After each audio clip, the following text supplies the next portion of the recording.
मी त्या पोलीस अधिकाऱ्याला विचारलं तुझं नाव काय रे, तर त्या ऑफिसरचं नाव मी आता घेत नाही, तो पण मराठी होता. अहो साहेब आम्ही काय करणार, वरून आम्हाला प्रेशर आहे म्हणून आम्ही तुम्हाला नोटीस झालं. बोले नोटीस बिटीस आम्ही महाराष्ट्रात राहतो, पाकिस्तानात नव्हे या महाराष्ट्रात राहतो, त्यामुळे तुम्ही आम्हाला हा शिकू नका. लोकशाहीने दिलेलं बाबासाहेब आंबेडकरांचं जे संविधान दिलेलं आहे त्यामुळे प्रत्येक नागरिकाला इथे अधिकार आहे या ठिकाणी आपलं मत व्यक्त करायचा. आणि ते जर कोण लोकशाहीचा हक्क या ठिकाणी जर अडवत असेल तर त्या ठिकाणी सर्व लोक एकत्र येऊन जबाब देतील.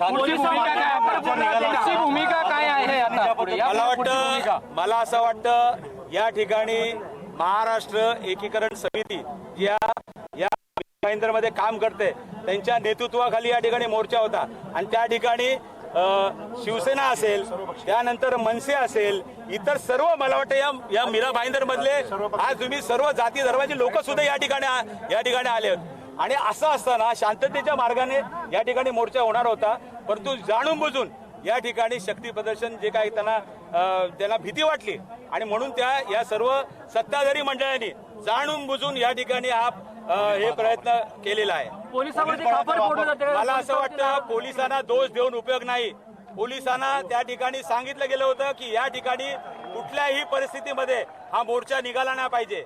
शेवटी त्यांनी त्यांच्या ह्याच्याकरता वरून आलेले आदेश पाळण्याचा प्रयत्न केलाय, परंतु तरी सुद्धा आज तुम्ही बघितलं असेल हे सर्व जनता या ठिकाणी आलेली आहे आणि त्याला जबाब दिलेला आहे. साहेब सुरुवातीला जी घटना घडली होती त्या घटनेमध्ये एनसी दाखल होती, पण मनसेच्या लोकांनी थेट आरोप केले, राणेंनी थेट आरोप केले की नरेंद्र मेहता हो साहेब हे दोघांनी फोन करून सांगितलं आणि एफआयआर दाखल केला. हो सरनाईक काय आहे ते या मीरा भाईंदर मध्ये आणि ठाण्याला माहिती आहे, अख्ख्या महाराष्ट्राला.